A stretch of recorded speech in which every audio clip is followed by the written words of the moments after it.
Bonjour à tous et toutes. Un nucléaire durable et stratégique avec un parc exploité au-delà de 60 ans, la construction d'un nouveau palier EPR2, l'innovation dans des SMR et des AMR, les perspectives de fermeture du cycle avec les usines du cycle et les RNR nécessitent une très solide infrastructure de moyens de R&D et de moyens d'essai pour une France qui ose et qui innove.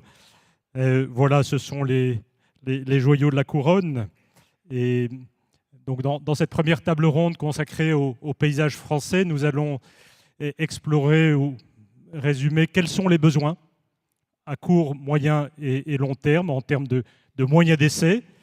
Et quels sont les besoins? Quelle est la situation aujourd'hui? Quels sont les joyaux de la couronne? Qu'est-ce qui est programmé? De quoi est-ce que l'on aura besoin demain? Alors, il n'est pas sûr que l'on couvre tout le sujet en 1 heure, mais nous allons le faire. Nous allons avancer en 1 heure et le faire dans la mesure de 8 minutes par orateur. Voilà. Je vous propose de commencer par les REP de puissance. Et en examinant tout d'abord avec Alexis Marinsic, le directeur technique et innovation de Framatome, quels sont les besoins de R&D et les moyens pour ce qui est de la chaudière, du cœur, du combustible, de la thermohydraulique. Donc, Alexis, c'est à toi.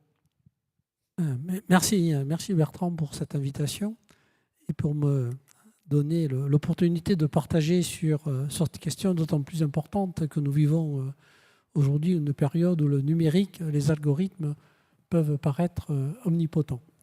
On a mentionné tout à l'heure aussi le programme EPR2. Le maître mot du programme EPR2, c'est la standardisation, la capacité de le réaliser dans un contexte réglementaire et technique stable, la possibilité de réaliser sur toute la durée du programme une série de 6, voire de 14 tranches sans rien changer. Et donc on peut se demander dans ce contexte-là, quelle est la place de l'innovation?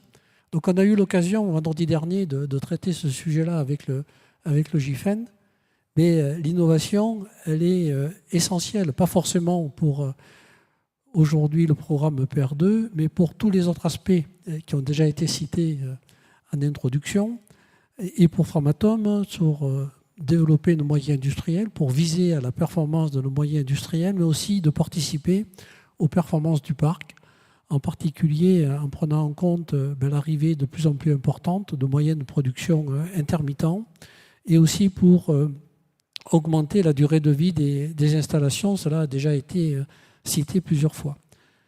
L'innovation, c'est aussi pour répondre à de nouveaux besoins. Les SMR ont été mentionnés, et ce, dans une vision industrielle et robuste de leur développement, à la fois en termes de technologie et de planning de développement. Et aussi, cela a été cité aussi sur la fermeture du cycle en bénéficiant de solutions industrielles sur lesquelles nous avons développé avec EDF et le CEA depuis des décennies des compétences uniques. Donc on pourrait penser que les progrès que nous avons faits dans la simulation des phénomènes physiques et les moyens de plus en plus puissants qu'on peut utiliser aujourd'hui pour faire tourner nos codes de calcul nous permettent de faire des progrès sans avoir besoin de retourner sur la table à essai ou sans retourner dans nos centres techniques. Mais je pense que ça serait une erreur. Les simulations numériques ne suffisent pas et calcul, essai ou expérimentation sont absolument complémentaires pour répondre aux besoins que j'évoquais et pour soutenir cette innovation pour la performance qui sont nécessaires pour le développement de la filière. Pourquoi cette nécessaire complémentarité? Et donc j'utiliserai 3 mots pour essayer d'illustrer. Preuve, modestie et compréhension. Preuve, quelles que soient les bases théoriques de nos modèles, il est nécessaire de montrer que ce que nous calculons correspond bien à la réalité physique. Et cette confrontation calcul-essai pour qualifier nos moyens de calcul, nos méthodes, est absolument nécessaire. Vous avez pu voir sur un des slides là, qui illustre le propos, une simulation que nous avons faite CFD d'une maquette Juliette que nous avons au Creusot. Et en même temps, à côté, vous avez un film de ce que a donné la maquette. Et c'est vraiment dans cette confrontation calcul-mesure que nous sommes. Donc voilà le slide auquel je faisais référence. Et c'est vraiment dans cette confrontation que nous faisons beaucoup de progrès. Des preuves aussi pour ce qui concerne les propriétés de la matière, qu'on ne peut pas encore forcément approcher aujourd'hui par des modèles, les propriétés mécaniques des matériaux, les phénomènes de corrosion, voire les phénomènes d'échange thermique entre beaucoup d'autres. Le deuxième mot, modestie, c'est dans le sens où ce qu'on modélise dans nos calculs, ce n'est pas forcément la nature, ou alors c'est une nature parfaite, qui ne prend pas en compte le fait que la réalité ne l'est pas forcément. Je me rappelle, il y a une quinzaine d'années, on avait lancé des essais sur une maquette Pénélope au Creusot pour voir quels étaient les écoulements hydrauliques dans une cuve d'un réacteur Atmea. Et quand on a vu les premières images, les premiers films, on n'arrivait pas à croire ce qu'on voyait. Sauf que c'était ce qui se passait dans la maquette, où il y avait de l'eau, des branches froides d'une boucle qui remontait dans les autres branches froides du réacteur, ce qui, compte tenu des vitesses qu'il y a dans la cuve, était vraiment impressionnant. On a eu du mal à croire, mais in fine, on a compris. Et quand on a modifié nos codes de calcul, quand on a modifié nos modèles en CFD, on a su recalculer ce que la maquette nous avait donné. Et c'est un deuxième point derrière le mot modestie, c'est qu'on sait modéliser ce que nous savons devoir modéliser. Quand on ne connaît pas les phénomènes, on ne peut pas les modéliser, donc on ne peut pas les approcher par calcul. Et c'est là aussi que des essais nous permettent d'avoir la vision la plus complète possible de ce qui se passe dans nos installations. Le troisième mot, c'est la compréhension. C'est aussi quelque chose qu'on a abordé lors de la table ronde qui avait été animée par Bernard Salat vendredi dernier, la nécessité que nous puissions, que nos ingénieurs puissent comprendre ce qui se passe réellement dans nos installations. Comprendre au sens de l'ingénieur et pas du calculateur, malgré les énormes progrès que nous avons faits dans le domaine de la simulation numérique. Je vais reciter un autre exemple un peu plus vieux, celui-là, 30 ans. Donc on parlait de moxer les 900 MW à 50%, et on me présentait des résultats d'un calcul auxquels je n'arrivais pas à croire. Donc j'ai commencé par challenger les personnes qui avaient fait le calcul, et la réponse que j'avais eue à l'époque, mais c'est ce que le code a calculé, donc c'est vrai, ça ne peut être que la réalité, ce n'est pas la peine d'aller plus loin. Bien entendu, on est allé plus loin et on a corrigé le code. Et une fois corrigé, il donnait des résultats qui retrouvaient ou qui redonnaient un sens physique à la chose. Et donc je pense que c'est absolument nécessaire, dans ce monde où on va chercher maintenant des réponses assez souvent sur ChatGPT, que les moyens dont on dispose, les moyens d'essai, nous ramènent vers la vraie physique. Alors complémentarité, calcul, essai, et parfois essai tout court, c'est pour le chaudiériste qui est Framatome une nécessité. Et nous avons la chance de disposer de moyens d'essai uniques en leur genre, soit en interne, soit avec EDF, le CEA, ou avec des partenaires français, mais aussi étrangers, même si nous devons nous attacher à assurer notre souveraineté sur les technologies et sur l'utilisation que nous faisons de ces moyens. Si je veux donner quelques exemples, tu as parlé tout à l'heure cœur, chaudière, combustible.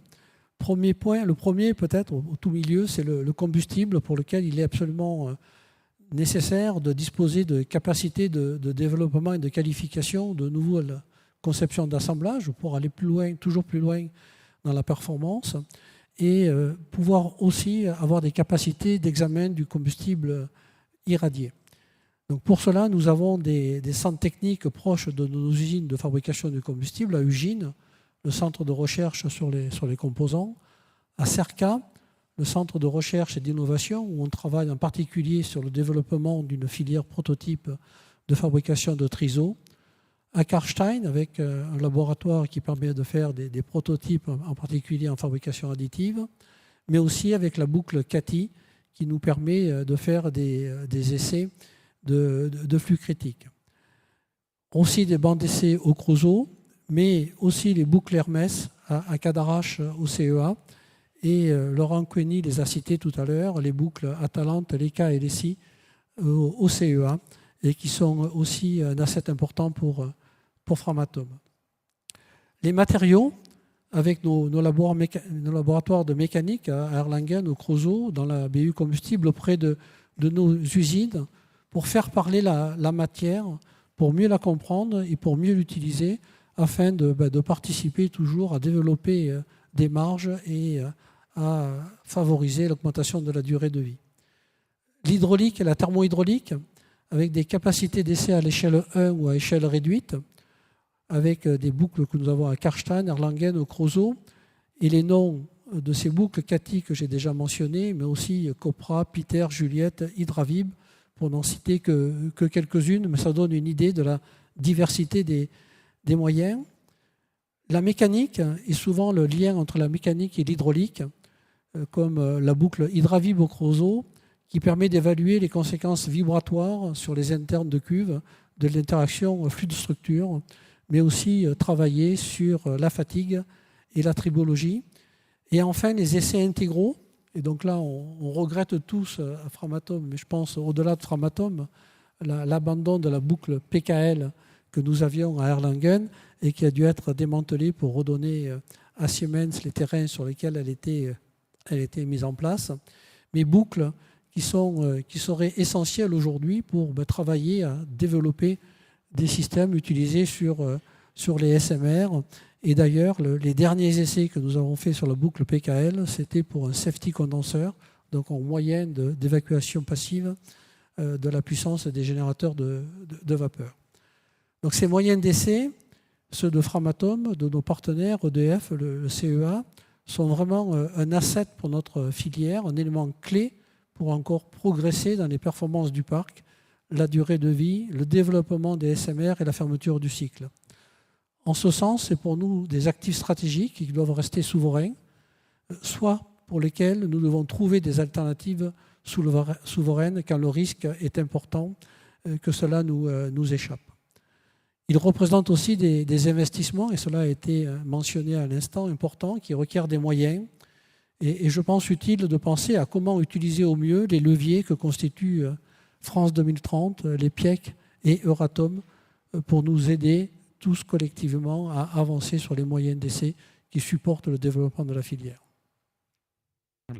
Merci Alexis, merci en particulier d'avoir rappelé qu'au travers des essais et des moyens d'essai, on découvre des choses ou on se pose des questions que l'on n'imaginait pas. Et à la fin, c'est la nature qui a raison, même si le code n'est pas d'accord. Pour poursuivre et toujours sur les gros REP, Jean-Christophe Huchard, qui est directeur des programmes amont de production à la R&D d'EDF, va poursuivre. Bon, bonjour à tous, je suis très heureux d'être avec vous aujourd'hui. Donc, je vais poursuivre en donnant un éclairage qui se rapproche et qui est croisé forcément avec celui présenté par Alexis Marincic, mais en mettant un peu en dehors du cœur du réacteur. Donc, je vais présenter quels sont les besoins tels qu'on l'identifie côté EDF, puis après d'ailleurs comment on y répond côté EDF, sachant que c'est qu'une réponse partielle, bien entendu, avec l'ensemble des acteurs autour de la table, on y contribue. Première chose, je vais peut-être commencer par faire un petit parallèle avec un événement sportif qui s'est passé ce week-end. Alors rassurez-vous, je ne vais pas parler de la défaite de l'équipe de France de rugby, voilà.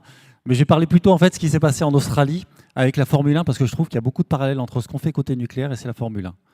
En fait, derrière ces deux domaines sur lesquels en fait, on s'aperçoit que les bases sont les mêmes. L'automobile a été inventée à la fin du 19e siècle, nos réacteurs à la milieu du 20e siècle, mais on est toujours sur le même principe. Un moteur, un réacteur, je dirais, un générateur pour faire de la vapeur, pour faire tourner une turbine, un alternateur, faire de l'électricité. La voiture, c'est la même chose. Alors même si mes collègues parleront peut-être un petit peu de réacteurs un peu différents, de moteurs un peu différents, mais c'est ce qui s'est passé aussi ce dimanche en Formule 1. On est quand même sur des domaines où à chaque fois, il faut être à la pointe de ce qui s'est fait le plus loin. Pourquoi ça ? Parce qu'en fait, la sûreté reste la priorité numéro 1. Et la question, c'est qu'on n'a jamais fini de comprendre tous les phénomènes, comme l'a dit très bien Alexis tout à l'heure, et comment pousser ça. Donc ici, dans le slide, je vous ai mis deux choses, qui sont les deux grands enjeux sur les réacteurs de grande puissance, qui sont un en bas à droite, c'est plutôt en fait nos parts existants, avec la poursuite du fonctionnement de nos tranches, et puis en haut à gauche, qui sont plutôt en fait la partie EPR2. Sur les réacteurs en fait existants, les grands enjeux qu'on a et donc auxquels les moyens d'essai doivent répondre, c'est comment tiennent en fait nos équipements qui ont dit non remplaçables, la cuve, qui sont l'enceinte, qui sont le puits de cuve. Le puits de cuve, vous savez, c'est ce qui reçoit la cuve. Donc voilà, ou en fait difficilement remplaçables, qui sont les internes, qui sont aussi en fait les coudeux là, qui sont les coudes qui sont près de les cuves, et puis aussi les câbles, parce que si remplacer un câble c'est facile, remplacer beaucoup de câbles c'est compliqué. Et donc la question qu'on se pose, c'est comment prolonger ça. Et on s'aperçoit qu'en fait derrière on manque de données, et donc en fait derrière il faut qu'on ait des moyens d'essai pour l'ensemble de ces composants-là, systèmes et structures, pour aller comprendre comment dans le temps ça s'évolue. Et donc en fait il y a des vrais besoins parce que la modélisation ne permet pas tout, d'aller comprendre ces phénomènes-là, de les analyser finement, que ce soit à différentes échelles, à échelle macro, méso ou micro, pour comprendre ça. Et en fait, derrière, on a besoin là-dessus. Et donc, les installations d'essai permettent de dire tout ce qui est compréhension des phénomènes. Et puis ainsi, aller plus loin, en fait, quand je disais dans le domaine de la sûreté, de la performance. En fait, quand on fait de la sûreté, il faut qu'il y ait des marges, et donc je parle bien de marges, pour être sûr que d'ailleurs, on ne s'approche pas de sentiment de la criticité du cœur. Mais en fait, quand on a dimensionné nos réacteurs, on sait bien qu'en fait, on l'a fait avec un certain nombre d'incertitudes. Et on l'a fait avec les meilleurs moyens de l'époque. Maintenant, on est capable de faire mieux et donc de réduire ces incertitudes qui peuvent nous regagner en fait des valeurs pour dire est-ce qu'on est proche des critères qui sont donnés par la réglementation, les codes ou différentes études, et donc en fait se redonner en fait de la souplesse d'exploitation, notamment pour nous EDF, c'est quelque chose de très important. Et donc là, ce que je veux dire, c'est que pour les réacteurs existants, je suis plutôt en fait dans une compréhension des phénomènes. Si je vais sur EPR2, en fait, on est plutôt sur du design. Le design est figé, l'objectif, c'est pas de revenir dessus. Et ce que j'irai, alors ma formule est très simplifiée, même très simpliste, je m'en excuse, mais là, on ne va pas essayer d'aller comprendre les phénomènes, même si c'est quelque chose d'important. Ce qu'on veut plutôt essayer de comprendre, c'est plutôt évoluer des nouvelles technologies. La première, on sait que derrière, en fait, la fabrication additive est quelque chose de nouveau, qui peut beaucoup nous apporter. La question, c'est, même si vous avez un même acier, vous le fabriquez de manière différente. La question qui se pose, c'est est-ce que cet acier a les mêmes caractéristiques mécaniques et est-ce qu'il va vieillir de la même façon, est-ce qu'il va fondir comme ça. Et donc ça, c'est l'évaluation des technologies. On a besoin, et ce n'est pas nos modélisations qui nous permettent, donc on a besoin de faire ça. Un deuxième exemple que je vais donner, c'est le domaine du froid, sur lequel, en fait, avec le changement climatique, on sait que le froid pousse de plus en plus. Il faut qu'on installe de plus en plus des choses. Donc, il faut évaluer les nouvelles technologies. Donc, côté R&D, il faut qu'on ait des moyens d'essai pour aller chercher peut-être des choses qui sont à bas terre réel pour développer ces technologies. Ça, c'est peut-être une chose. Ou, en fait, avec trouver des nouvelles choses, des choses qui existent dans d'autres industries, parce que le froid, heureusement, il n'y a pas que dans le nucléaire qu'on l'utilise. Et donc, il y a des choses qu'on peut adapter. La question, c'est est-ce que c'est capable de tenir, en fait, avec l'ensemble des contraintes qu'on a dans le domaine. Donc voilà, des installations d'essai, si je schématise, c'est forcément très simplifié, je m'en excuse, mais évaluer les technologies et puis mieux connaître le comportement de l'ensemble de nos systèmes, structures et composants, quoi. Donc comment y répondre? C'est ce que j'ai mis. Donc bien entendu, il y a la modélisation, c'est ce qu'il y a en haut à droite, et puis l'évaluation. Comment on y répond côté EDF? Comme l'a dit très bien tout à l'heure Alexis Marinsic, en fait, il y a différentes choses. Donc si on passe au slide suivant, en fait, derrière, la première question qui se pose, c'est pour créer ces installations, c'est à quelle échelle on veut travailler.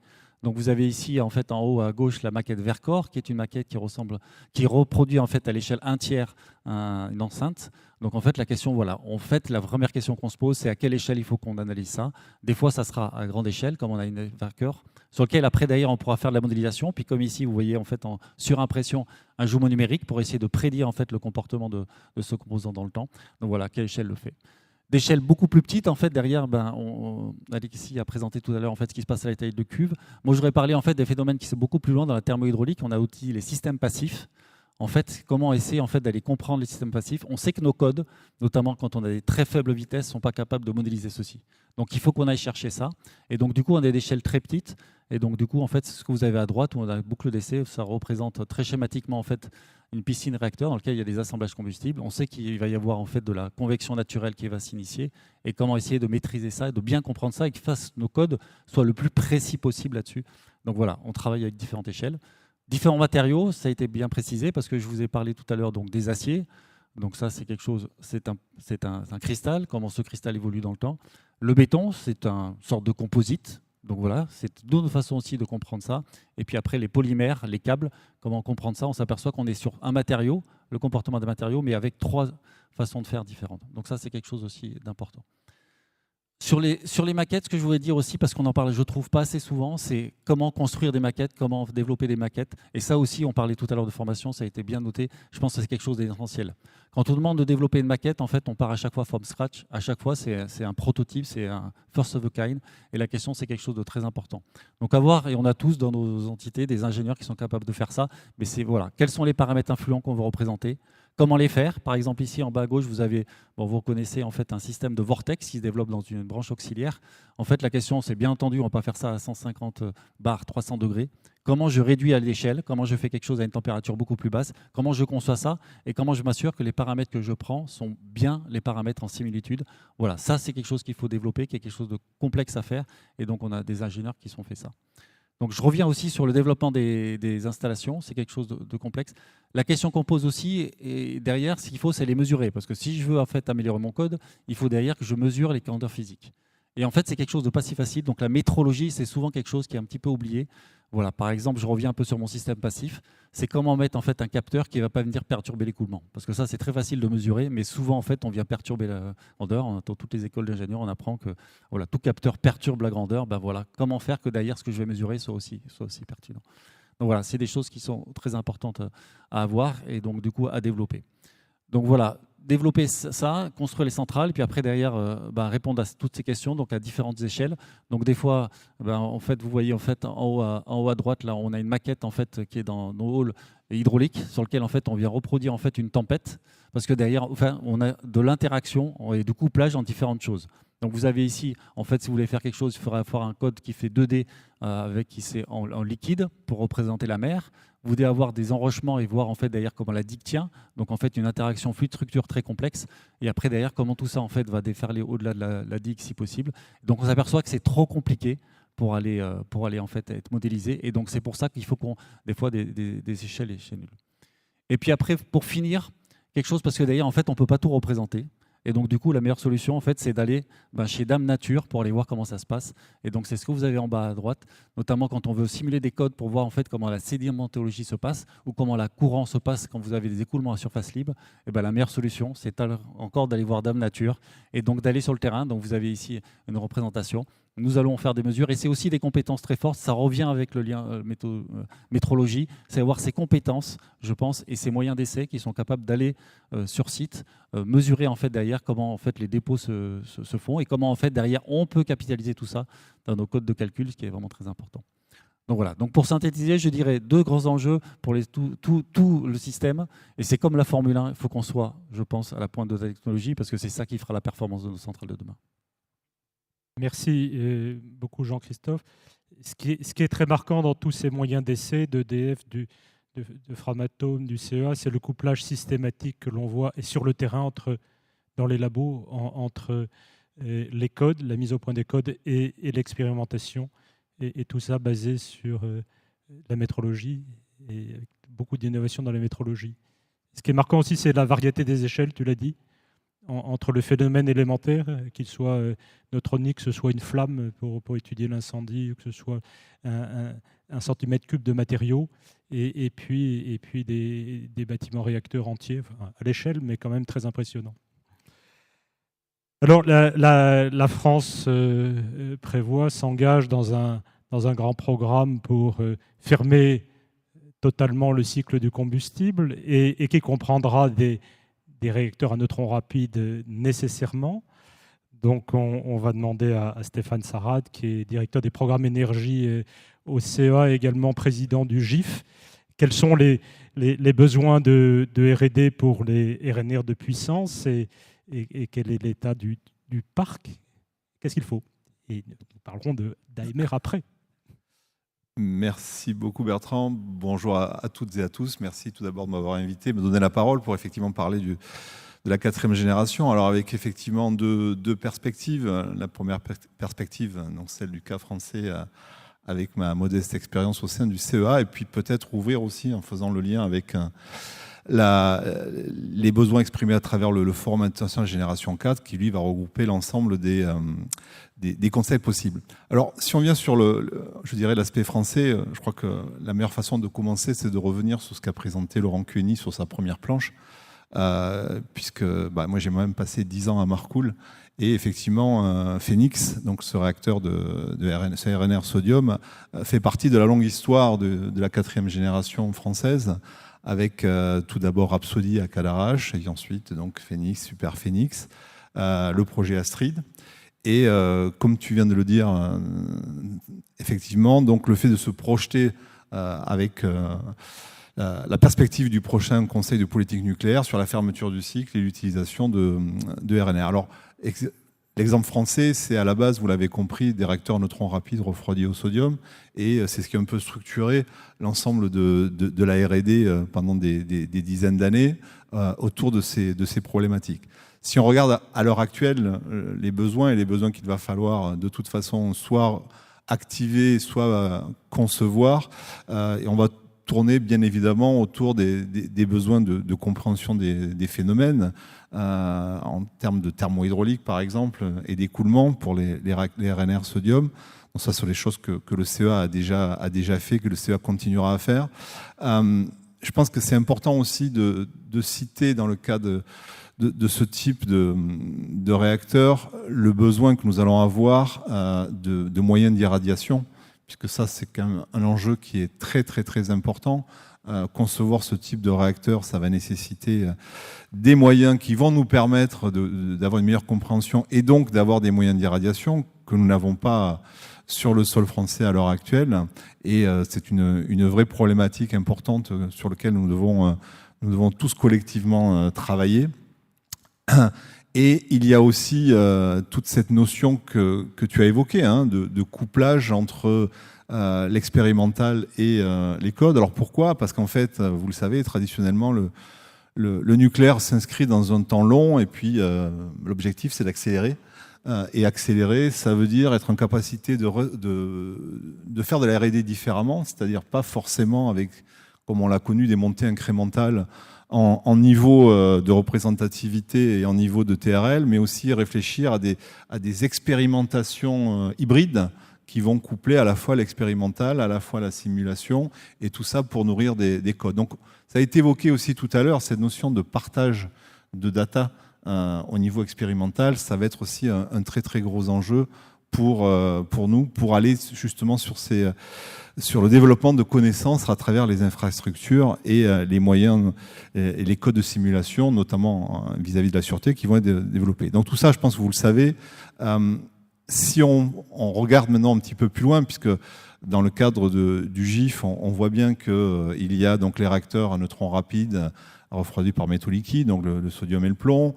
On a les réacteurs à haute température, en particulier les VHTR. On a aussi donc les réacteurs à sel fondu, donc on en parlera. Alors ce qui est intéressant, c'est qu'avec la dynamique de France 2030, lancée en 2022, et avec donc l'apparition d'une dizaine, une douzaine de projets qui sont plus des projets, qui sont des startups qui portent maintenant l'ensemble, je dirais, de ces concepts. Donc nous avons au niveau français effectivement été amenés, et le CEA en faisait partie, à réfléchir aux installations au-delà de ce que l'on a connu pour les réacteurs neutrons rapides refroidis au sodium en France, je l'ai évoqué, à réfléchir aussi avec les entreprises nouvellement créées sur ces moyens-là. Et ça, c'est quand même assez important, puisqu'on voit bien que ça nécessite d'abord une réflexion sur est-ce qu'on peut mutualiser un certain nombre de choses en fonction des concepts. Ça, c'est un vrai travail. Et là aussi, c'est comment on accélère le temps en développant des smart experiments, donc très instrumentés, qui vont aller travailler sur non pas sur on va dire des opérations unitaires, mais sur des parties d'opérations unitaires qui vont permettre de pouvoir être cohérent avec ce qu'on va développer. Et puis, ce qui est intéressant avec la 4e génération, c'est qu'il y a des nouveaux acteurs, donc en France, bien évidemment, mais si on regarde au niveau du GIF et au niveau mondial, il suffit de se référer au dashboard de l'AEN. Vous voyez qu'il y a plus d'une centaine de projets dans le monde qui vont connecter à ces nouveaux concepts. Ce qui est intéressant avec ces nouveaux concepts, c'est que ça amène de nouveaux usages. Donc, on a beaucoup parlé d'électricité, et c'est normal jusqu'à présent. On a commencé à évoquer aussi d'autres usages, mais ces réacteurs de 4e génération, ils ont aussi pour vocation de produire de la chaleur décarbonée, de produire de l'hydrogène décarboné, à terme d'être en capacité de faire du dessalement et après-demain des carburants de synthèse et e-fuel. Ça veut dire quoi? Ça veut dire que, alors on peut imaginer qu'on va faire du plug and play, c'est-à-dire qu'on va avoir des petits réacteurs et après on va avoir des systèmes de production de chaleur et autres. Et puis on peut imaginer qu'il y a peut-être un effet symbiotique, en tout cas en génie des procédés, un intérêt à coupler effectivement les opérations, c'est-à-dire la production avec un petit réacteur SMR ou AMR et la fonction d'usage que l'on veut obtenir, que ce soit de la chaleur, de l'hydrogène ou autre. Et ça, ce sont des installations dont nous ne disposons pas, ce qui est normal puisque c'est quelque chose qui est extrêmement récent et qui va nécessiter aussi de réfléchir à comment les développer en temps et en heure, là aussi pour qu'on puisse répondre, bien sûr en termes de sûreté, en termes de performance, mais aussi en termes de marché. Et ça, c'est un enjeu fort. Voilà. Donc très, très rapidement, brosser en fait à la fois le cas français avec une perspective sur la fermeture du cycle qui structure déjà la filière nucléaire française et qui va nous structurer dans le développement et dans le maintien et le développement d'outils à la fois expérimentaux et à la fois donc de simulation, et puis aussi ouvrir sur les autres perspectives. Et ça, c'est aussi un peu le rôle du CEA, d'être dans une vision un peu en amont sur ces sujets-là. Merci beaucoup Stéphane. Et je comprends que les réacteurs neutrons rapides présentent des enjeux de R&D d'autant plus importants que la densité de puissance est très supérieure, ou l'était dans les réacteurs du passé en tous les cas. Le flux neutronique est beaucoup plus intense. Le nombre de déplacements par atome subis par les matériaux dans le cœur est bien supérieur. Donc il y a des enjeux, des besoins de connaître et d'examiner finement des phénomènes très complexes qui sont d'autant plus importants. Alors, nous avons prononcé le mot AMR déjà, et donc Laure Claquin, qui est directrice des opérations de Thorizon, va nous parler de sel fondu et de Thorizon et des besoins de R&D et la façon d'approcher ces nouveaux concepts du point de vue de la connaissance et de la qualification. Alors, oui. Puisque nous sommes dans ce conférence internationale, the floor is yours, Laure. Non, mais je vais la faire en français. Oui, alors je vais parler des sels fondus, puis je vais essayer un peu aussi de replacer un peu pour toutes les autres startups, parce qu'en fait, on a beaucoup de points communs, en particulier sur la feuille de route. Et avant de parler en fait d'infrastructure, je vais revenir à des considérations bassement matérielles. On va parler argent et ressources, parce qu'en fait, pourquoi faire des startups dans le monde du nucléaire? En fait, les startups sont là pour le côté un peu disruptif, agile en matière d'organisation, mais aussi beaucoup pour faire venir en fait des capitaux privés pour financer des infrastructures. Et quand on parle de nucléaire, de nouvelles technologies, les montants considérés, alors je rappelle le rapport de la CRE, c'est 1 milliard d'euros pour financer une nouvelle technologie. Si on regarde les montants aussi qui ont été et qui sont toujours dépensés aux États-Unis, on parle de plusieurs milliards de dollars. Le programme Advanced Reactor aux États-Unis, c'est 2,5 milliards. Donc en fait, c'est des montants extrêmement importants. Et toute la réflexion d'une start-up, c'est comment je peux réussir, les petits ruisseaux font les grandes rivières, mais comment je peux réussir justement en Europe, donc dans un écosystème qui est, on va dire, moins favorable sur cet aspect financement privé, je peux réussir à mobiliser des montants suffisants et je peux en fait tenir une feuille de route progressive qui augmente progressivement en termes de financement, en termes de complexité projet, qui aussi accompagne en fait le grossissement et la montée en connaissance des équipes pour pouvoir au final délivrer un réacteur. Et c'est vraiment l'enjeu de la feuille de route d'une start-up pour pouvoir réussir à faire émerger une nouvelle technologie. Alors c'est vrai, nous chez Thorizon, mais je pense que la plupart des startups de 4e génération ont une feuille de route assez similaire. En fait, on travaille sur 2 jambes, j'ai envie de dire. Il y a une première jambe qui est une partie non nucléaire, prototypage. En fait, dans notre réacteur, on a un certain nombre de composants innovants. Par exemple, nous, on a un système de cartouche avec une pompe. C'est une pompe haute température qui n'existe pas sur le marché, voilà, et qui doit fonctionner dans un milieu sel fondu. Comment, en fait, réussir à tester la performance, la fabricabilité trouver les bons fournisseurs pour pouvoir mettre en place ce genre de composants innovants. Ça, c'est tout à fait des choses qui peuvent être développées de manière non nucléaire, donc sur des échelles de temps qui vont être moins étendues, avec des enjeux de licensing qui ne sont pas les mêmes que dans des installations nucléaires. Et en fait, c'est aussi ce que j'appelle, moi, c'est le prototypage. Ce prototypage non nucléaire, c'est des choses qui peuvent être faites en interne, sur lesquelles il y a une complexité de projet qui grossit petit à petit et qui permet aussi d'accompagner les besoins de financement. Donc ça, c'est une jambe un peu non nucléaire de prototypage. Donc nous, on construit des prototypes de pompes, d'échangeurs de chaleur qu'on teste. Un réacteur à sel fondu, avant tout, c'est un réacteur chimique. Donc on gère de plus en plus le risque chimique. Et après, il y a une deuxième jambe, donc là, qui va être une jambe nucléaire. C'est comment, en tant que start-up, on réussit à se légitimer sur un projet nucléaire de petite ampleur. Et donc, c'est là où il y a le sujet du démonstrateur ou de la maquette critique.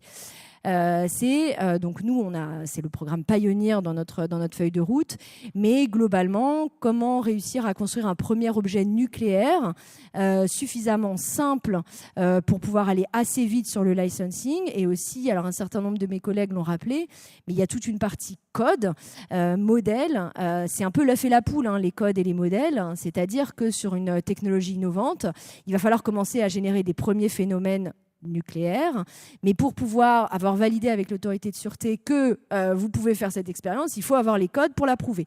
Donc on est vraiment dans ce côté œuf et poule, et donc globalement, il faut, pour avoir un point de départ, avoir une expérience critique, un démonstrateur pour pouvoir lancer justement ce processus de sûreté, avoir un objet suffisamment simple, robuste, avec énormément de marge de sûreté, pour pouvoir atteindre une première criticité et pouvoir monter aussi en compétence d'un point de vue entreprise.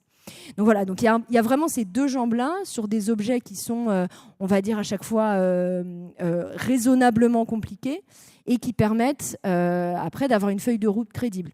Donc par exemple, nous sur le démonstrateur, alors nous on est français et néerlandais, on a toujours ces deux drapeaux-là. C'est vrai qu'aujourd'hui aux Pays-Bas, il y a énormément d'engouement, et on y reviendra tout à l'heure, je pense dans la partie plus européenne, mais le nucléaire redevient quelque chose de très important pour les Pays-Bas, et avec des sites déjà nucléarisés qui se proposent d'accueillir un démonstrateur. Donc il y a ces deux jambes, mais pour tout ça, et je l'ai un peu mentionné, il faut toute une partie validation. Donc générer suffisamment de données fondamentales, valider des codes, pouvoir en fait être à même d'avoir une démonstration de sûreté pour nos premiers réacteurs de puissance, même s'il est de petite puissance, pour pouvoir justifier après le lancement de notre premier réacteur commercial. Et c'est là où effectivement, et Stéphane l'a dit, il y a... Aujourd'hui, même si on parle de réacteurs à sel fondu, ou à part en Chine, il n'y a pas de réacteurs à sel fondu qui fonctionnent dans le monde, il y a un certain nombre de données fondamentales qui vont être communes aux différentes technologies et qui peuvent être aussi faites en collaboration. Alors, Bertrand va y revenir, mais on travaille énormément avec Orano, et je reviendrai sur le combustible à la fin. On travaille aussi avec d'autres startups de l'écosystème sel fondu, donc Stellaria, Saltfos, Copenhagen Atomic, mais aussi on peut envisager des collaborations qui vont au-delà juste de cette technologie-là. Par exemple, nous, on a décidé d'utiliser un matériau qui a été utilisé sur les cœurs de Phénix et de Super Phénix, qui a été fabriqué par Framatome, sur lequel le CEA a un certain nombre de données aujourd'hui qui ont été dans un environnement sodium, mais globalement, ce sont des données que nous, on peut utiliser dans un environnement sel fondu, et on peut aussi envisager, en collaboration avec le CEA, de pouvoir, sur la base des échantillons irradiés, pouvoir les tester dans un milieu sel fondu en cellules chaudes. Donc on voit qu'en fait, finalement, il y a un certain nombre de programmes en collaboration qui peuvent être faits pour, avant tout, générer des données fondamentales qui vont permettre, in fine, d'être en support de notre projet. Et le dernier point, et ça va être aussi une transition avec Bertrand, mais donc on a parlé de réacteurs, mais avant tout, il faut parler combustible.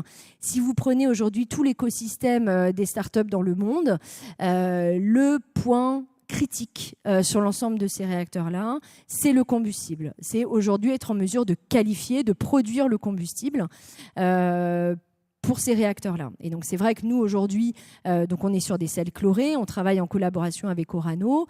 Et aujourd'hui, nous, ce dont on a besoin en termes d'infrastructure, c'est vraiment avoir un soutien fort de la filière française, qui est quand même une filière d'excellence, en particulier sur le combustible au niveau mondial, de pouvoir développer des sels fondus, donc à base d'actinide, qu'on va pouvoir réutiliser dans notre réacteur. Et ça, c'est des besoins dont on a besoin rapidement, parce que si vous reprenez la feuille de route dont je parlais, il nous faut des besoins dès l'expérience critique. Donc, à un horizon d'ici la fin de la décennie, on a besoin de quantité de sels chlorés pour pouvoir être en mesure de lancer justement ces programmes de qualification, de validation nucléaire. Voilà. Donc, globalement, j'espère que j'ai tenu le temps, Bertrand. C'était parfait. Et il te reste 5 secondes. Il me reste, voilà, c'était c'est vraiment absolument parfait. J'avais répété. Donc voilà, donc les startups, oui, moi je vois vraiment les startups comme quelque chose qui s'insère dans tout un écosystème, et c'est un peu là ce qu'on présente aujourd'hui. Et il faut aussi imaginer les startups qui s'insèrent dans un écosystème européen pour pouvoir permettre de développer des nouvelles technologies. Merci beaucoup Laure. Alors je comprends que dans les caloporteurs, il y a le sodium, les sels de chlore, les sels de fluor, le plomb et aussi l'argent, qui est le nerf de la guerre dans l'affaire. Sur l'aspect nucléaire, est-ce que je comprends que finalement le premier objet nucléaire qui serait de petite puissance et pas forcément trop poussé serait à la fois le prototype, l'irradiateur de matériaux aussi, la maquette critique et servirait à qualifier le combustible du point de vue nucléaire, c'est ça ? C'est exactement ça. Alors, qualification du combustible, Bertrand pourra en parler plus, mais c'est dans un réacteur à sel fondu, comme le fluide caloporteur et le combustible, c'est la même chose. La qualification, c'est un peu différent. On est quand même sur des phénomènes chimiques. Mais effectivement, pouvoir avoir un premier objet à sel fondu, globalement, c'est ce qui a été fait en Chine, c'est ce qui est en train d'être étudié aux États-Unis, c'est Macri aux États-Unis. L'objectif, c'est d'avoir, et c'est quelque chose qui nous semble envisageable, d'ici la fin de la décennie, une première maquette critique à sel fondu européenne, qui est quelque chose qui nous semble à notre portée au vu des montants d'investissement nécessaires, des compétences qui sont disponibles. Et effectivement, c'est un objet qui pourrait donc valider, on va dire, une roadmap sel fondu, une roadmap d'horizon, mais aussi qui pourrait être utilisé dans le cadre d'autres programmes. On peut imaginer une mise en commun sur une partie matériaux, par exemple, sur une roadmap, on va dire, plus nationale, française, sur un réacteur au sodium, par exemple. Et justement, sur les aspects matériaux et prototypage, le prototypage que tu mentionnais inclut des tests dans des boucles d'essai avec des sels fondus, non actifs, non nucléaires, mais pour les aspects corrosion. Je suis la seule à avoir plein de questions, Bertrand. Oui, tout à fait. Parce que c'était tellement intéressant. C'était tellement... Voilà, merci. Oui, c'est ça, c'est sympa pour les autres. Alors, effectivement, l'objectif, nous, aujourd'hui, on a des petites boucles qui sont de la taille de frigo, dans lesquelles on fait circuler du sel fondu. On apprend énormément. Moi, tout ce qu'ont dit mes confrères, c'est exactement ça. C'est en fait en construisant, en voyant les phénomènes, c'est comme ça qu'on apprend. Avant de vouloir construire un réacteur à sel fondu, il y a énormément de choses à apprendre sur le sel fondu. Ça fuit partout dans les tuyaux. Globalement, on a la génération de composants sur lequel... c'est un réacteur chimique avant tout. Donc il se passe énormément de phénomènes dont on n'avait pas forcément idée et on apprend énormément même avec des petites boucles. Donc effectivement, on a des boucles, ce qu'on appelle nous des boucles de corrosion sur lesquelles on fait circuler du sel et on a aussi des boucles de qualification de composants. Donc ça qui sont en cours de construction pour tester la performance de l'échangeur de chaleur et aussi la performance de notre pompe. Merci beaucoup, je vais te libérer des questions à ce stade-là. Et je comprends que le frigo que tu mentionnais, c'est un frigo plutôt chaud. Mais... D'accord. Bon, tous les réacteurs, bien sûr, que l'on a mentionné, on a besoin de combustible dans la durée et donc de moyens d'essai, d'infrastructures de recherche pour développer, qualifier ces combustibles. Donc la parole est naturellement à Orano, Bertrand Morel, directeur de la R&D chez Orano. Bertrand, c'est à toi. Merci Bertrand. Effectivement, alors les installations dont nous avons besoin pour le cycle sont très variées. Ça a été un peu abordé dans les précédents exposés. Donc, on a des installations en inactif, donc qui sont des installations chimiques. On a des installations en uranium, où là, on est déjà dans un domaine de la radioactivité, mais peu irradiant. Et puis, on a les chaînes blindées pour pouvoir traiter les combustibles irradiés ou des boîtes à gants pour traiter le MOX. Et donc, en fait, la variété de ces installations, aujourd'hui, nous permet de répondre aux besoins des usines existantes. Donc, on a, par exemple, des installations à Cherbourg, au hall de recherche de Beaumont-Lague, donc le HRB, où on fait de la nucléarisation d'équipements. On a la même chose côté vitrification au CEA à Marcoule. Dans le domaine uranium, on a le centre d'innovation en métallurgie extractive à Bessines, où on fait beaucoup de choses à multi-échelle. Et puis, l'équivalent, on a le hall G1 à Marcoule. Et puis, pour la partie irradiée, on a le laboratoire Atalante à Marcoule, du CEA, qui est une installation unique au monde, qui fait plus de 19 000 mètres carrés, 6 bâtiments, et qui donc permet d'adresser tous les sujets de R&D qui sont nécessaires pour traiter les combustibles usés. Et donc, cette panoplie-là, finalement, comment elle se met en œuvre dans le cadre de l'aval du futur, on va dire, des installations nucléaires à venir, eh bien, on s'est rendu compte qu'on avait besoin de renforcer tous nos aspects pilotage. Donc, on a investi dans le CIM, on a créé une nouvelle installation.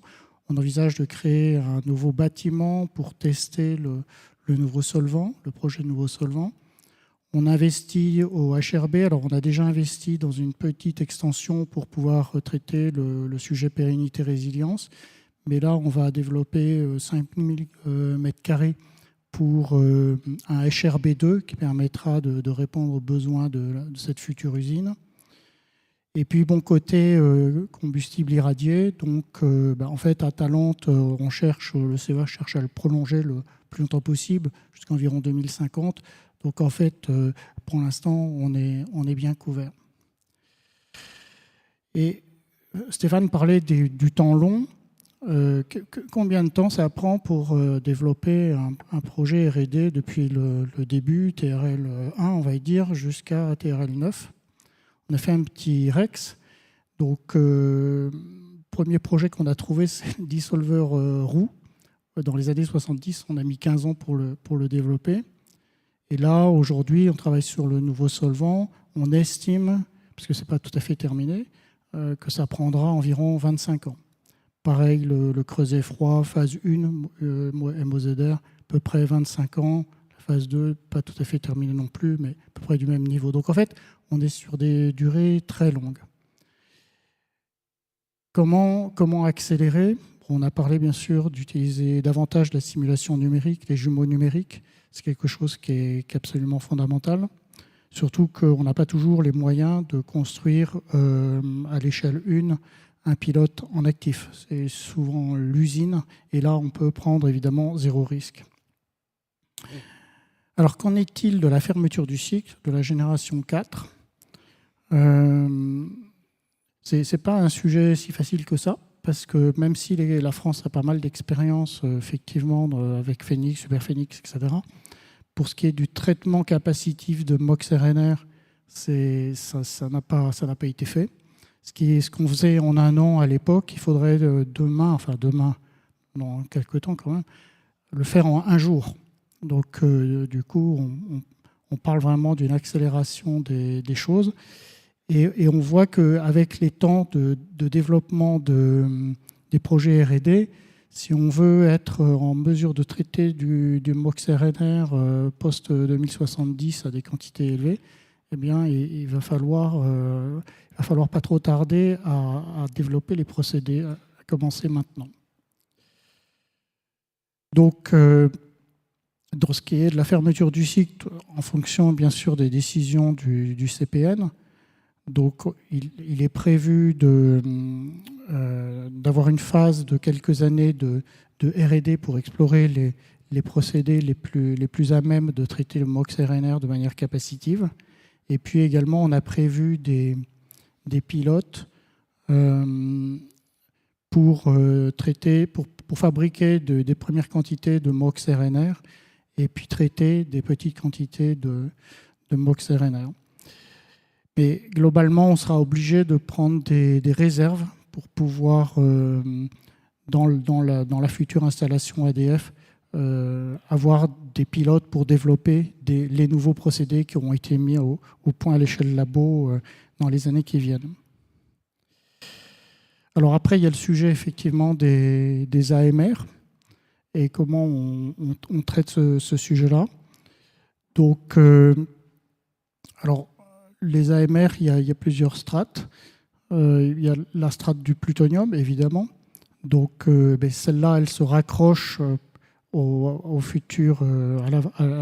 installations prévues dans l'aval du futur, notamment la ligne d'Eaton-An pour le MOX-RNR.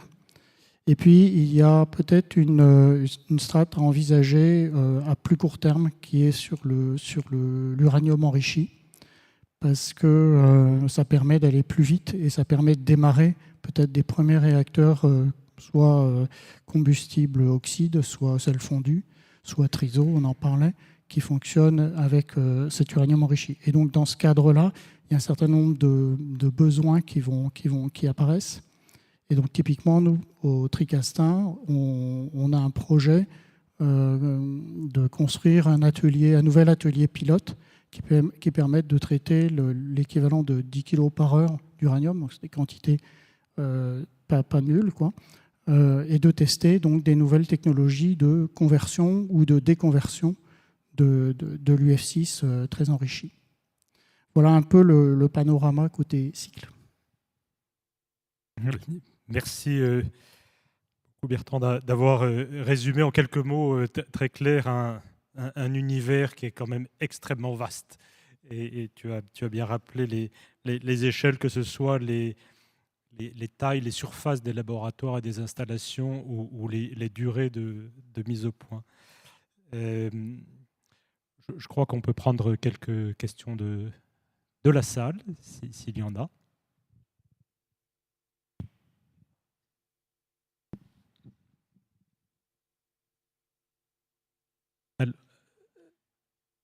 Le temps que des questions se manifestent, moi j'en ai une. Chacun, là, si vous aviez une baguette magique, qu'est-ce que vous demanderiez là, du jour au lendemain comme moyen d'essai? Stéphane, tu as... Honneur aux hommes, exactement. Merci. Merci beaucoup, Laure. Donc, oui, je crois que je vais rebondir sur ce que tu as dit tout à l'heure, qui est très important. C'est effectivement le licensing, le coût. Et sur la 4e génération, je l'ai évoqué aussi, la difficulté que nous avons momentanée d'avoir accès à des réacteurs d'irradiation, en particulier pour les RNR sodium. Donc le RJH, la prochaine décennie, aura une partie du spectre rapide, heureusement. On a aussi des collaborations avec d'autres pays. Mais la baguette magique, pour moi, ça serait vraiment un outil dont on va avoir besoin pour la sûreté et le licensing. C'est une installation accident grave pour les réacteurs de 4e génération, en particulier RNR sodium. Je crois que tous les travaux sur les interactions sodium donc, et infrastructure, ça me paraît important. Je crois que celle-là, il faut que nous l'ayons en tête. Merci beaucoup Stéphane. Et très habilement, tu as réussi à donner deux moyens de recherche indispensables avec ta baguette magique. Merci beaucoup. Laure. Moi, de mon côté, ce serait une installation mais Bertrand le sait, de combustible qui fasse, et ça peut être un petit pilote à court terme, pour qu'on lance la filière combustible Donc effectivement, Bertrand l'a mentionné, on pense qu'une alternative au HALEU, donc à l'uranium enrichi jusqu'à presque 20%, est quelque chose qui permettrait de sécuriser en tout cas les premiers réacteurs commerciaux.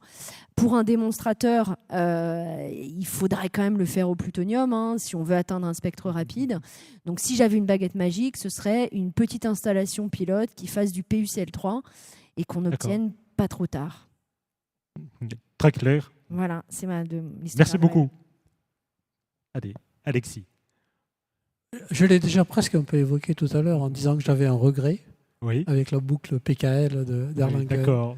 Je reviens toujours, moi, de la thermohydraulique, quand le seul moteur est la gravité, c'est quelque chose qui me semble très important. Donc une installation à échelle 1 en hauteur, pas forcément dans les 3 dimensions, mais déjà en hauteur, ça serait donc, pas mal. PKL bis.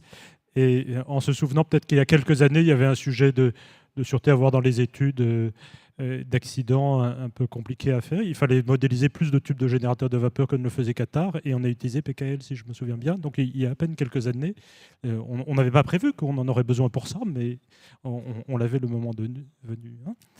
Merci beaucoup. Jean-Christophe.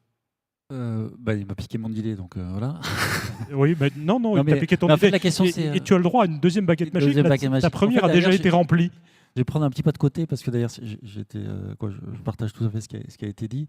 C'est aussi, en fait, d'ailleurs, si je prends un petit pas de côté, moi, il y a quelque chose qui me travaille, c'est tout ce qui est cybersécurité.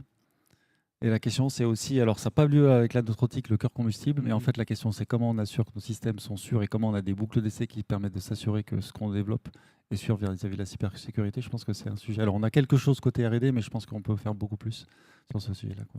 Voilà. Bertrand. Pour pas vous surprendre, je pense que le petit coup de baguette magique, ça serait l'installation de traitement, le pilote de traitement de combustible irradié, mais vraiment RNR. Ça qui nous... De combustible irradié RNR. RNR, oui. RNR, hein. D'accord. Merci beaucoup. Est-ce que du coup la salle a eu le temps de réfléchir? Oui, au moins un. Bernard. Oui, mais merci pour ces présentations et pour ces installations d'essai là, faisables avec une baguette magique. Alors, je me permets d'aller peut-être dans la continuité de cette question. Tous les enjeux de R&D que vous avez présentés les uns et les autres sont finalement assez évolutionnaires par rapport à ce qu'on a fait dans notre industrie, dans une certaine continuité, avec des améliorations, mais malgré tout avec une certaine continuité. Donc, de ce fait, avec des temps aussi longs et des coûts aussi qui sont importants, est-ce que vous imaginez des choses plus en rupture qui permettraient de donner un step, un push plus rapide finalement à notre industrie dans un monde où tout va quand même beaucoup, beaucoup plus vite, Curieux que le mot IA n'ait pas du tout été prononcé, par exemple, alors que c'est d'habitude un mot qu'on entend pratiquement à chaque conférence. Alors, je ne dis pas que c'est la solution, loin s'en faut, mais voilà. Est-ce qu'il n'y a pas une clé quelque part, un push supplémentaire pour aller plus vite? Merci Bernard. Je vais commencer la discussion. Je crois que on ne fait plus la R&D comme on l'a fait dans les temps anciens. On l'a déjà évolué. Enfin, pour répondre à ta question, le fait, par exemple, d'avoir des expériences hybrides, c'est-à-dire qui vont coupler de l'expérimental avec de l'émulation. Je prends le cas de la nouvelle boucle donc sur les essais sismiques à Saclay, donc Newtam, donc Newtamaris, où là, on a conçu l'installation justement pour intégrer dès le départ le fait qu'on va coupler les deux. Donc il y a un mur qui va simuler un certain nombre et une table vibrante, mais il y a aussi le fait qu'on va pouvoir connecter. Donc je pense que tu as raison. Enfin, ce sont des. Alors je ne sais pas si on peut appeler ça une rupture, mais quelque part le fait de concevoir d'ores et déjà des installations en intégrant le fait qu'on va travailler de manière hybride, que peut-être aussi on ne va pas couvrir l'échelle 1, mais qu'on va couvrir des zones très très précises de R&D de manière à acquérir un maximum de data. Et puis l'IA, c'est un outil. Tu as raison, on aurait pu en parler, mais pour moi, c'est un outil. C'est-à-dire c'est un accélérateur qui fera partie des game changers pour la R&D. Mais c'est un outil qu'on va utiliser à la fois pour prévoir l'expérimentation, mais aussi pour derrière dépouiller les datas et surtout prévoir le futur. Pour interpréter plus efficacement ce que la nature nous montre. Oui, pour aller plus dans une installation d'essai. Pour aller plus vite, parce que la nature, tu en parlais de Dame Nature, la nature, elle a un avantage, c'est qu'elle a le temps. Alors qu'effectivement, nous, on est toujours en train de réfléchir comment aller beaucoup plus vite. Elle a le temps et elle a raison à la fin, donc c'est le beau rôle, vous voyez ça. Jean-Christophe, tu voulais parler? Non? Juste pour revenir, Bernard, j'ai cité l'IA tout à l'heure. Mais c'est vrai que je l'ai cité presque de manière négative, en disant qu'il faut faire attention à ce que l'IA ne nous empêche plus de chercher à comprendre. Et donc on peut aussi l'utiliser de manière positive, l'IA. Et je pense qu'il y a beaucoup d'opportunités pour tout ce qui concerne le fonctionnement des réacteurs. Mais ça ne se traduit pas forcément directement en moyenne d'essai. Je pense qu'effectivement, on a des installations compliquées dont le pilotage peut être rendu compliqué, la recherche de marge peut être compliquée, et je pense que nous avons un grand champ devant nous à mettre au point des solutions à base d'IA, tant qu'on est capable de démontrer qu'on les maîtrise. Et là, il y a vraiment un grand champ de performance à aller chercher. Merci. D'autres interventions? Oui. Merci. Merci pour ces présentations et ces réflexions. Hamid de Belgique, on connaît plus par le nom de ma fille Mira que par moi-même. J'avais une question à Bertrand. Je suis un peu surpris par les temps que tu as donnés, notamment pour mettre au point des séparations qu'on a mis 15 ans pour résoudre dans le passé. On a appris beaucoup de choses et maintenant il nous faut 25 ans pour le faire. Est-ce que nous, quand on apprend, on ralentit ou on accélère? Excuse, mais c'est ce que tu as dit. Vaste sujet. Alors, je pense que ça prend du temps aussi parce que on n'applique pas tout le temps. Enfin, on a des stratégies qui évoluent ou des moyens qui sont limités. Et donc, par exemple, je prends le cas du nouveau solvant. Donc, il y a eu des études qui ont été faites dans les années 80, mais c'était très petit.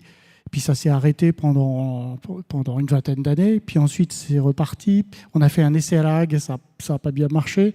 Donc du coup, plus personne n'y croyait. Donc le projet est redescendu. Il n'y avait plus qu'en gros un UTPT qui travaillait. Et puis là, quand est arrivé l'aval du futur, et qu'il y avait vraiment une opportunité finalement de mettre en place ce nouveau solvant, surtout cette logique, on va dire, qui est liée au traitement des MOX, eh bien, il a fallu rattraper le temps. Et là, on se retrouve bloqué parce qu'on n'a pas forcément l'installation pour faire le pilotage à l'échelle 1 en uranium comme on aimerait. Et donc, pour aller plus vite, je pense qu'il faut éviter d'avoir comme ça des stop and go dans les programmes.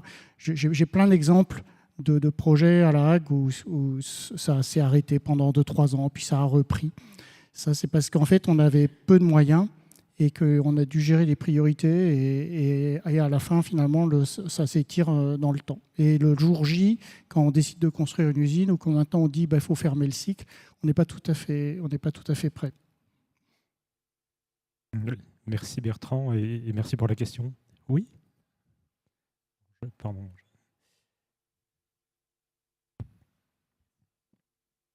Bonjour, merci à tous pour votre présentation. Je suis étudiante à Sciences Po Aix et j'avais cru comprendre que les pastilles Triso de base en France, c'était quelque chose qu'on ne voulait pas spécialement dans notre parc nucléaire pour des questions notamment de retraitement.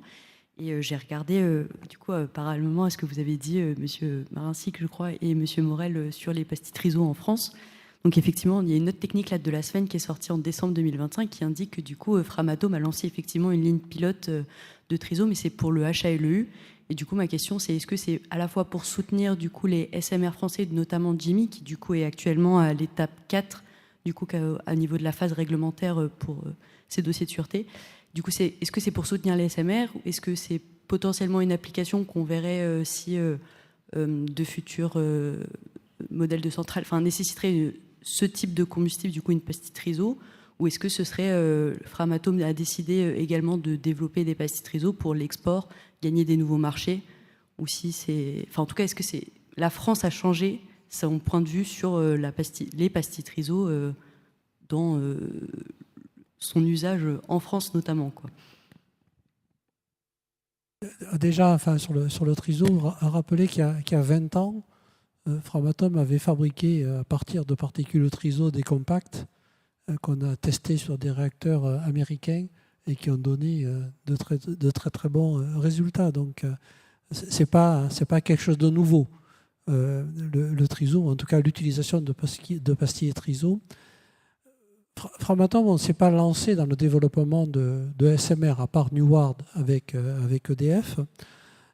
Par contre, on est prêt à participer à du développement de réacteurs avancés en fournissant des briques, ce que nous appelons des briques technologiques. Et compte tenu du retour d'expérience qu'on a aujourd'hui, le combustible, en tout cas nos capacités de fabrication du combustible, font, ou en tout cas intéressent beaucoup de développeurs de SMR, AMR. Et donc, effectivement, on a décidé de pouvoir être à même de leur proposer des solutions. Et parmi ces développeurs, il y en a quelques-uns qui, effectivement, veulent utiliser des particules triso. On a une certaine expérience, on a des moyens d'essai et de fabrication qui nous permettent effectivement d'aller sur ce marché-là. Et c'est dans ce cadre-là qu'on travaille sur le développement d'une ligne prototype pour fabriquer des particules triso. Alors, quand j'ai dit qu'il y a 20 ans on l'avait fait, à 20 ans on avait utilisé des particules triso qui avaient été fabriquées par le CEA, je crois, à l'époque. Et donc on avait fait les compacts dans notre usine de Cerca. Donc là, on va aller un petit peu plus loin sur la fabrication des particules elles-mêmes. Merci beaucoup. Je vois qu'il reste une question, on peut peut-être la prendre. On a pris un peu plus d'1 heure, mais on rend l'antenne en avance par rapport au programme. Bonjour et merci à tout le panel pour cette discussion sur les infrastructures et la R&D en France. Donc, on reste en France. Oui. Donc, ma question est, est-ce qu'il y a, au niveau français, un travail qui a été fait pour faire un mapping de tous les besoins dont on a besoin en France, au niveau des infrastructures, premièrement. Si on l'a fait, j'imagine que ça a été fait. Est-ce qu'il y a une coordination donc, entre tous les acteurs en France dans ce domaine?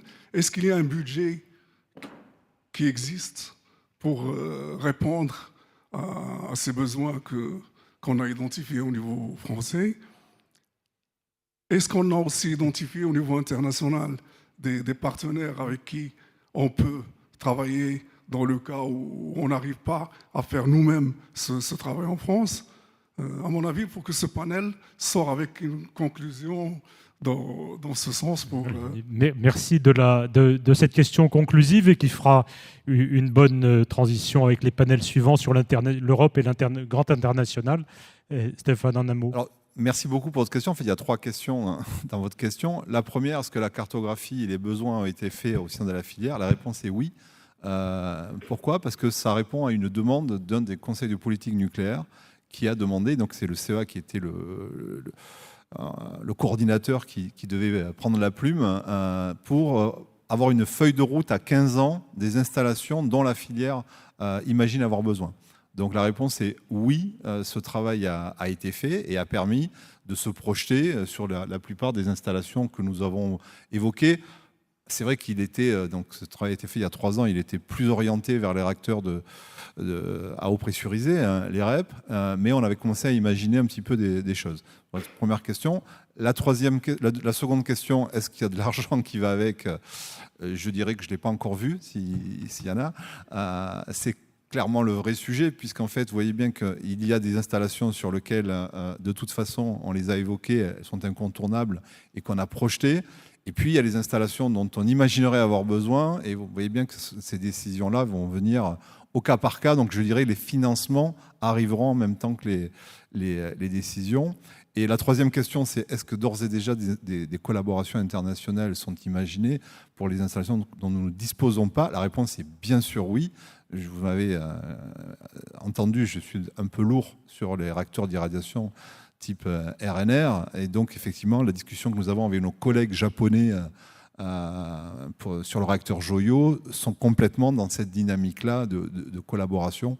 Donc, la réponse est là, oui aussi, nous avons besoin et la nécessité d'avoir cette complémentarité.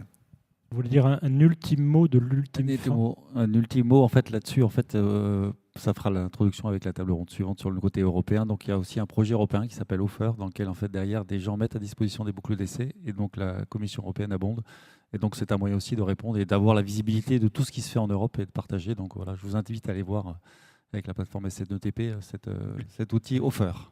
Et nous brûlons donc d'écouter les tables rondes suivantes.